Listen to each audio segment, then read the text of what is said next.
All right, thanks so much for joining us here, everyone in the audience, to talk about this topic. I know there's been a lot of discussion at the conference so far about regulation generally around tech, and I think for medicine it's particularly relevant because we all care a lot about our health, and there's very high stakes if there are mistakes. So kind of to start us off, I wanted to talk about a few specific areas in healthcare. And starting off with you, Stephan, in genetics. So there's been a lot of work recently in kind of direct-to-consumer genetics. And just bringing up an example of just this week in the US, the FDA eased their regulations or signaled that they're going to ease their regulations for direct-to-consumer testing, basically making it so that once you have one test, it's much easier to get approval for subsequent ones. And so I just wanted to get your thoughts first on the benefits of genetic testing, direct-to-consumer or more generally, and then your thoughts on this type of regulation, if it's appropriate or not. I think overall there has been an enormous progress, mostly with the non-invasive prenatal testing.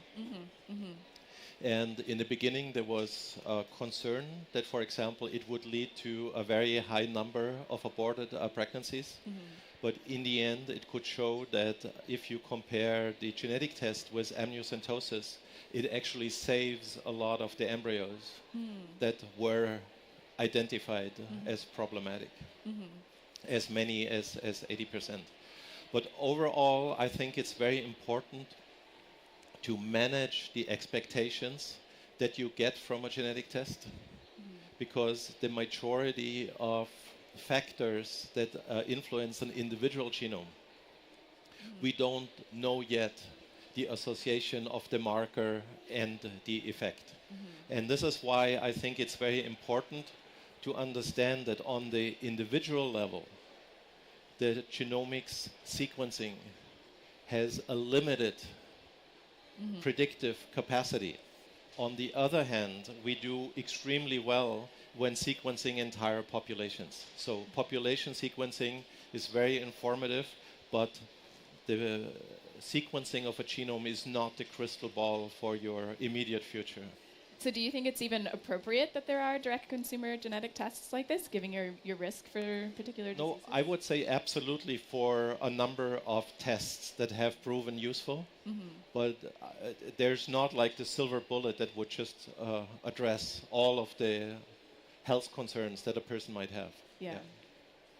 Yeah, and kind of, so building on this, Pierre, I wanted to ask another area where, again, thinking from the US, but again, I think this is relevant more broadly across the world with digital health. So there's been, particularly in the US and the FDA, they've started this pre-certification program where they're investigating if they approve a particular developer of digital health products, then that developer can go on to more easily get approval for all of their subsequent products. So it's, again, making it much easier to get approval for digital health products generally. So do you think this is, again, a good approach, or do you think this is appropriate for the types of products that are being offered? Yes, I do think it's appropriate, and we're seeing the regulators as moving from gatekeepers to enablers, especially in relation to digital technologies, and this is certainly going to revolutionize a lot of what we're doing. So whether we're talking about the enormous amount of data sets that are going to be generated from new biosensors that are going to be linked to mobile wearable devices and so on, and looking at patient, clinical trials, looking at those remotely, all of this kind of new ways of doing things, I think will be driving a lot of this thinking. So I think it's very important for the regulators to become more enablers than gatekeepers, and of course the accreditation, if you like, of some of these firms that will be specialized, will become very specialized in this domain, I think will be very important. So to push back on that a little bit, so do you think, I mean, if someone has invested a ton of time and effort on showing in a clinical trial, for instance, that their digital health service is actually offering something that is beneficial versus someone else who hasn't done that, should that be regulated? Is that fair to offer those both equally? Well, I mean, I think there's a bit in the middle, which is validation, and I think that we have to be very clear about how that validation framework is going to be put together, which is not that clear either side of the Atlantic in terms of how are you going to actually regulate the data validation piece using these new technologies.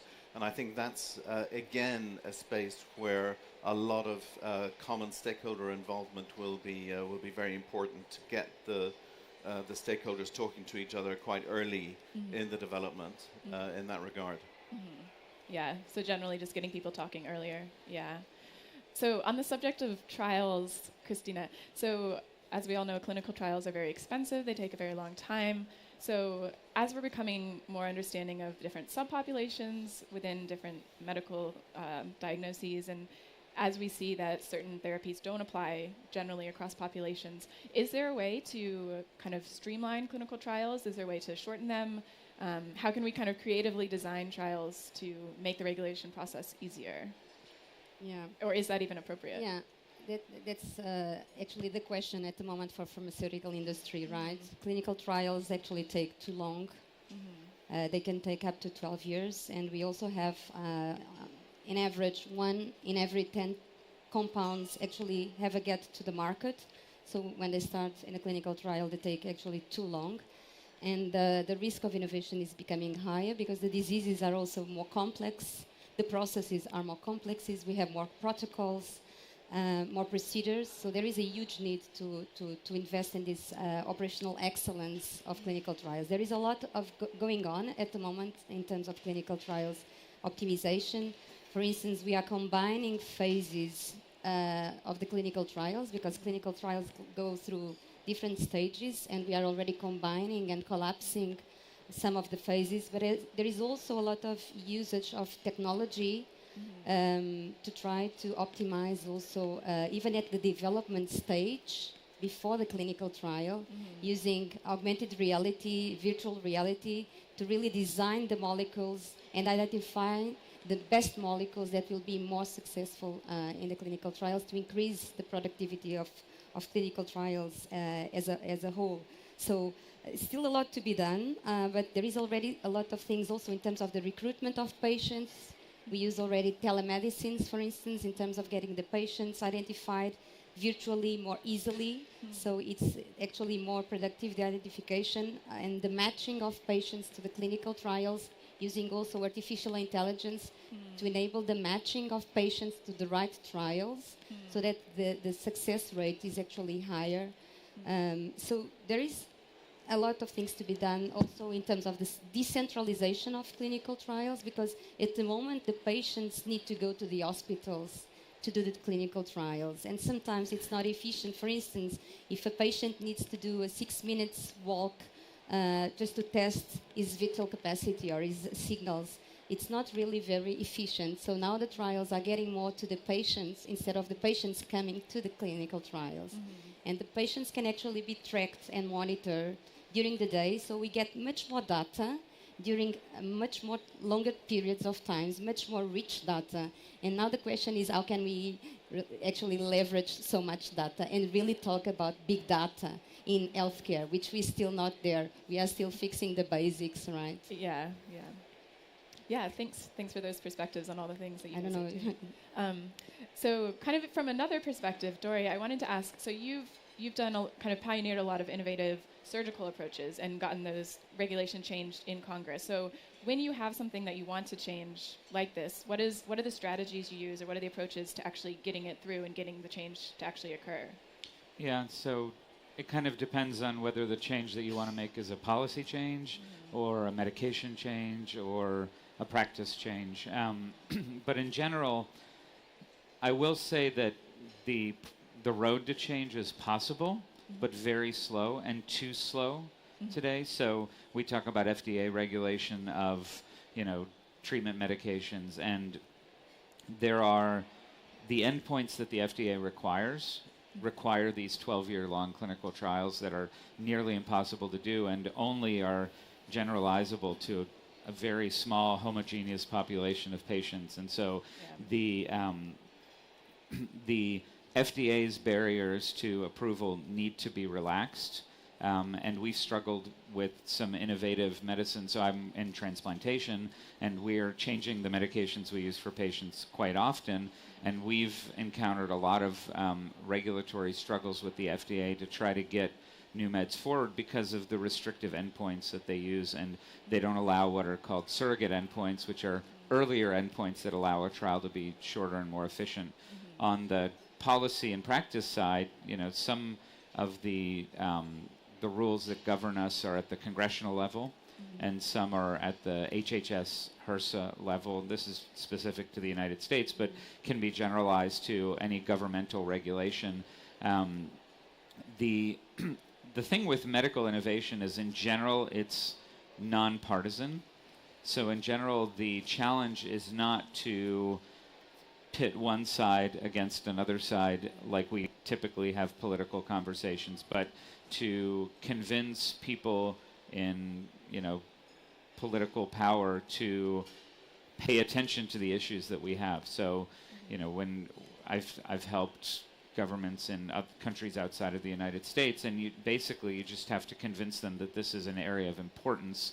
And the way we have convinced Congress that these are areas of importance is to use big data science to take data from large populations, show the potential impact of this thing, simulate healthcare savings or life savings and things like that, show them the numbers, get those numbers to the media, because the media then drives the policy changes, and then bring those policy changes through. Yeah, that makes a lot of sense. Show the evidence and then get the media behind it. Yeah. So taking a step back now, Pierre, I wanted to ask, just from your perspective, and I'd love each of you to jump in as well with your perspectives, but what do you think are the areas within healthcare that are in most need of innovation? Very broad, very general, but what would you say? Well, of course, it's across the board, but actually, if I would be a little bit controversial, maybe I think the pinpoint for me would be on the medical profession and how they are educated, because I think we are in a highly regulated, very conventional, for good reason. Nobody wants to mess around with our bodies. Nobody wants to have a completely deregulated system. But the conventional way we educate our medical professionals, our doctors, is in a kind. It's not in the last century, but it's not. It has not kept up with the technology, the scientific knowledge, and where we're at. So I think that needs real reform. And then the way we deliver, if we're talking about this huge digital age coming into the health system, we'll need much more partnerships between the clinicians and computer scientists or whatever to be able to do the correct analysis and make decision making based on who's on earth is going to be able to analyze billions of data points that are going to be possible in a few years' time. So I think the education point in general and the medical curriculum in particular would be my number one. And how do you encourage innovation in medical education? I mean, that's very strongly entrenched almost everywhere. So, well, I think it is entrenched, but there are driving forces that are at play here, and I think the change will be gradual, but it will change because the patient will have a very strong voice here. And I think the patient and media, as Dorry was saying, the public, the citizen pressure will become very strong in this regard. The change will need to be quite dramatic and cannot by definition be quick, but over a period of a couple of decades will be absolutely necessary. Maybe I can add that one of the very rapidly changing new areas that several of us here are involved is that concept of personalized medicine that is also now referred to as precision medicine. Because in a way, the mistake that we have been doing in the past is that every drug needs to work for every person. in many instances for a juvenile as well as for a middle-aged or an old person, but for a man and a woman. And what has been discovered is that once you have a very good understanding of, for example, what the genetic background of a person is, you can administer drugs that otherwise would not pass all the clinical trials that goes. And this way you can resurrect very expensive failures that are waiting to be reutilized. I think even before we get so detailed into genomics, I've been completely disappointed and embarrassed by the way we do data systems in healthcare. So while we're doing this panel, probably 50,000 patients will be cared for across the world, and millions of data points, potential data points, could have been generated. And over the course of 5 years, we could learn so much more about medicine, but data systems are heterogeneous. Nobody is involved in integration of these data systems. We know almost nothing about who gets cared for and what happens to those patients, and we could make huge innovations just on the clinical data. Then you integrate the genetic data, and then we could really personalize medicine. But even before integration of genetic data, it's embarrassing how much data are lost every day that could really push the field forward. So if I completely agree with what you say, but of course there always have been concerns about data privacy. And those countries who have been pushing the most, for example, Sweden, who has, like, a person has a personal identification number from cradle to grave, and you can make all kinds of associations, from including their driving record to the medications that they have taken. And other countries that are now beginning to adhere to smart city concepts, smart state concepts, are now more willing to break into that domain that you were just referring to. And Singapore is one of these countries. Yeah, so what is holding us back? Is it people's willingness to share their data like this? Or no, I think it's the regulators. And it's also governments who are afraid that there could be repercussions, that people saying you are violating personal rights. I don't think it's only the regulators. I think it goes much deeper into institutions. So, hospitals don't want to share data for their patients because they're nervous about liability and all the rest of it. So there's a jurisdictional issue, institution-wise, country-wise, and then the regulators, the overall regulation as well plays into that. So it's a pretty complex piece to bite off, and I think it's through looking at specific, really starting from piloting some of these things through building extensive cross-country cohorts of patients where we can go in hopefully early in some, I'll talk about, if I may, just for a minute, Alzheimer's disease, which is a classic example of things being incredibly difficult to bring to patients because, the clinical trials were only allowed to be in end-stage dementia people. Well, good luck with that, trying to reverse something like that. The pharmaceutical companies were all working in competition with each other on Alzheimer's, working on the same targets with similar molecules. They all failed roughly at the same time after having spent about 8 billion euro doing this. And so we have to rethink about how we do this and not create an environment where we can actually go into intervene earlier on in dementia, before end-stage disease, where we have a chance of doing something. So those interventions, those earlier interventions, of course, create a whole new set of problems in terms of, well, who's taking the risk here? What is the risk? What is the risk benefit for the patient or the person who is in that trial? And we have to build this is why it's very experimental. This is and a little bit what we do in IMI, which is to bring these all these partners and stakeholders together in big cohorts across the public-private divide to try and sort this thing out. And now those dozen companies who were in fierce competition for dementia over the past decade have now come together and are now working collaboratively, sharing all of their data. They can compete down the line. I mean, of course, if somebody is successful with a drug in dementia, they will.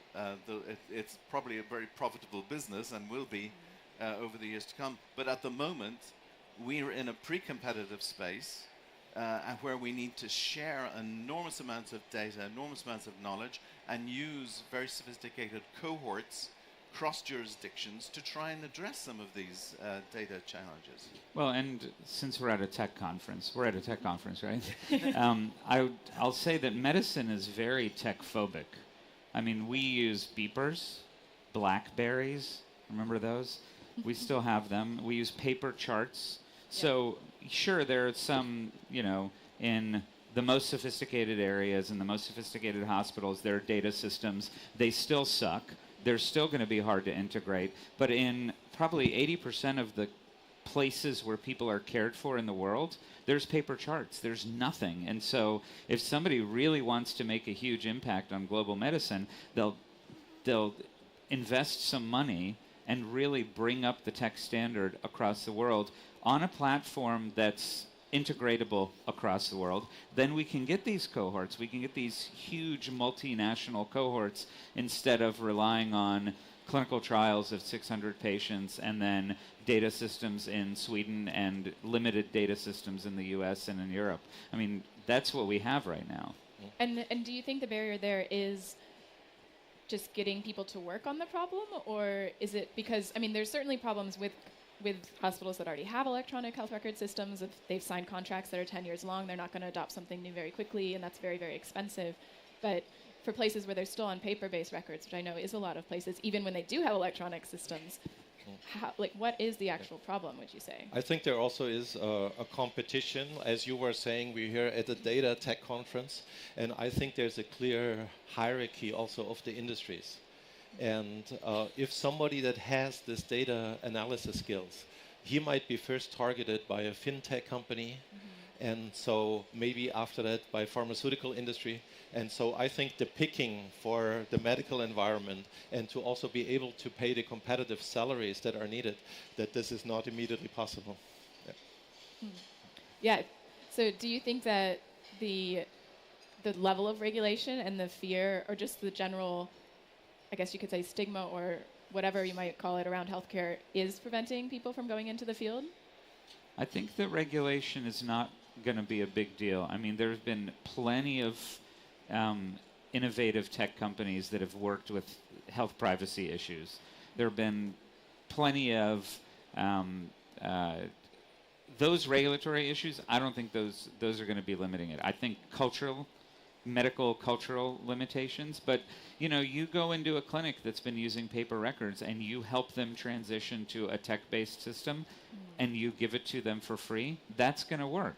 Yeah. You do that to clinics all across several continents and you're going to generate the data that everybody will want. So if somebody out there has $1 billion and they really want to do this, they can generate a data network of patients across the world and sell de-identified data to researchers and move medicine forward in huge ways. Maybe what I could just add also to another angle from the technology, it's about culture, I agree.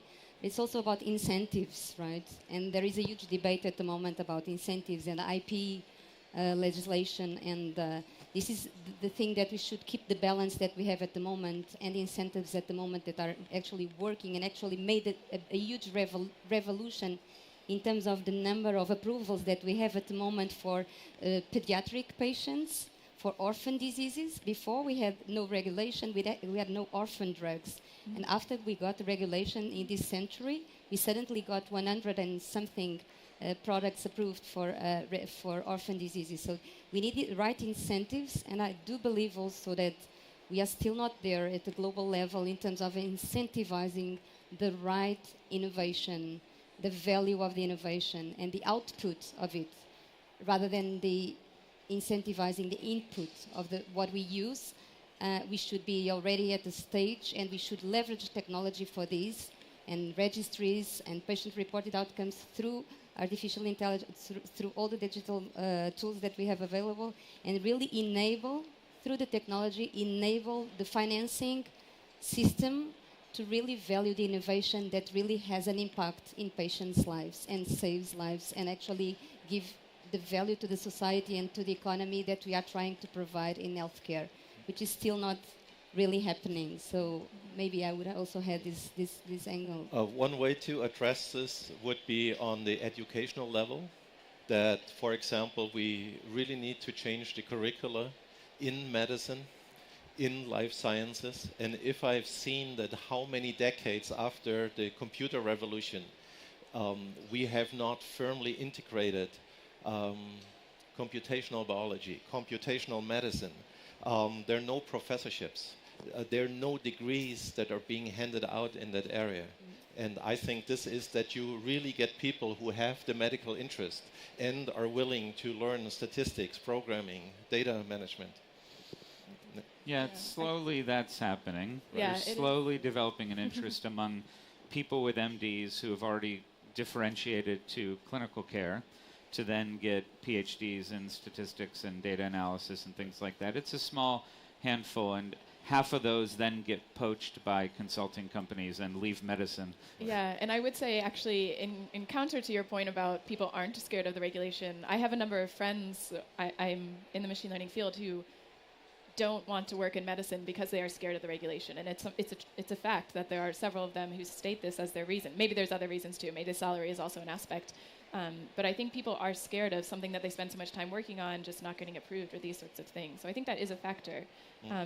But I also wanted to bring up another point with the data sharing. So for instance, thinking about the UK, where they have actually one of the best well-connected GP systems across the country, there was an effort to make this data aggregated, to make it available to scientific partners, and the population, there was tons of outrage. It had to be canceled because you could argue because of how it was portrayed in the media, you could argue because people aren't ready to share their data, but is this a problem you guys have encountered? Do you think that this is a problem of getting people aware of the benefits? If so, are there examples that you can point to? I mean, of your example, show the evidence of why this is important and then go from there? Or what do you think are the ways to deal with this? So for example, in transplantation, we have a database in the United States of every single person with kidney failure. Those would be the ones who are potential transplant recipients. Then we know of all of those who got listed for a transplant and what day they got listed, all their information on that day. Any organ offers they've received, we have track of. If they accepted an organ offer and they got transplanted, we have all the data on that. If that transplant failed, we know about that. If they ended up back on a waiting list, we know about that. We basically know every single thing that happens to this cohort of 600,000 patients in a de-identified, publicly available way. So you tomorrow could get those data. And every single person that's engaged in the transplant community is part of this and has accepted it as the way it is.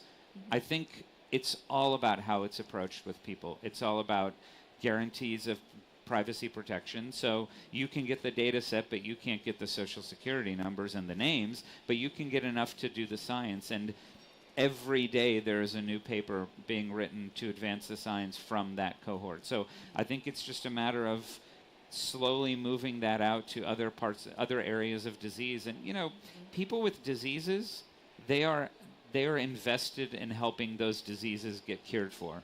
You know, people in the general population that don't generally interact with the medical field, that's a little bit harder. I would agree with Dorry there, because I think it's examples like you've just talked about where it has worked and there doesn't seem to be an issue. Another area I would cite would be in the rare disease groups, where, you know, of course, there's a huge patient drive to share data and across this area, and it'll be sorting out the issues through those pilots where we'll get a general consensus, I think, But I think the communication to the citizen is going to be crucial, and the way this is the proposition. What is the proposition to them? Because their data is still theirs, right? It's their own data, and they have to be bought into the game of the willingness to share that, for the benefit of all.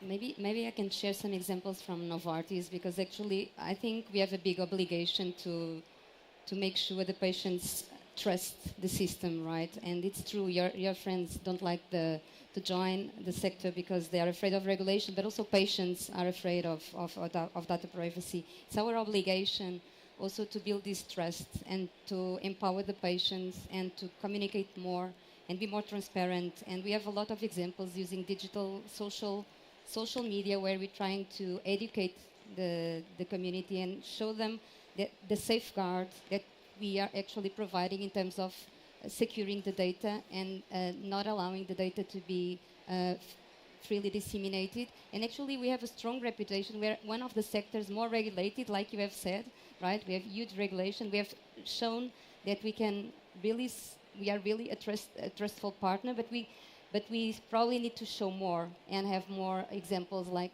in Novartis, we have around 70 data experts only to secure that data is actually used in the right way. And I think it's a question of trust and demonstrating to patients that data can save lives, and that we are actually using the data to actually save lives, and not the opposite, not to use them against the lives of patients. And I think people are becoming more and more open to this, right? I mean, people are worried about their healthcare privacy, but then somebody logs onto Facebook and says, OMG, I have chlamydia, right? So I think we are now becoming more of a culture that is willing to share things, and that in medicine that we'll see that as well.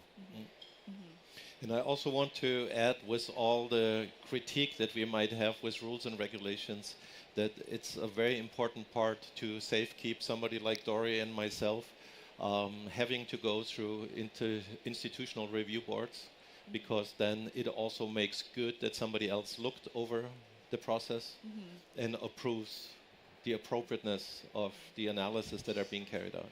Yeah.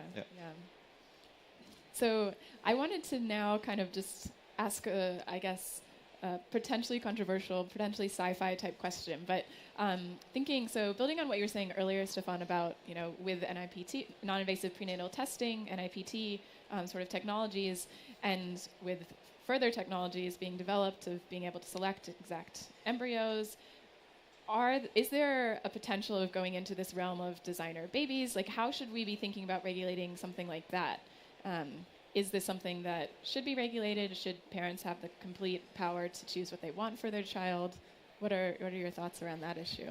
So my thought is, of course, there's the potential, there's the risk that if these technologies like genome editing approaches, but at the same time, people will learn that in the process of editing, there will be a risk of introducing unwanted errors.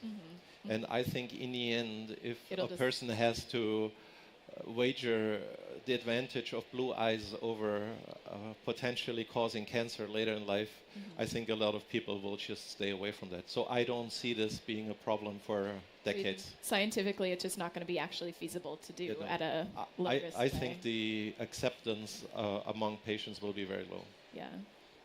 Yeah, I think people kind of like the beauty of nature, and the modification of that, I think, will not be well publicly accepted. I mean, you see these examples in people who know prior to delivery that there's going to be a major medical issue with their offspring, and they carry this to term, and they say this is what nature has done, and we're going with nature. And I think I don't think there's going to be a lot of editing in terms of embryonic selection and things like that. I don't see a huge problem with it either. I think we optimize in everything else. You could say, well, I mean, people bring their infants to the doctor to optimize their health throughout the rest of their life, and should that be ethical? And this is just basically taking that a couple of months earlier. Yep. Or just look at the effect that ultrasound had for gender balance in Asia, in India.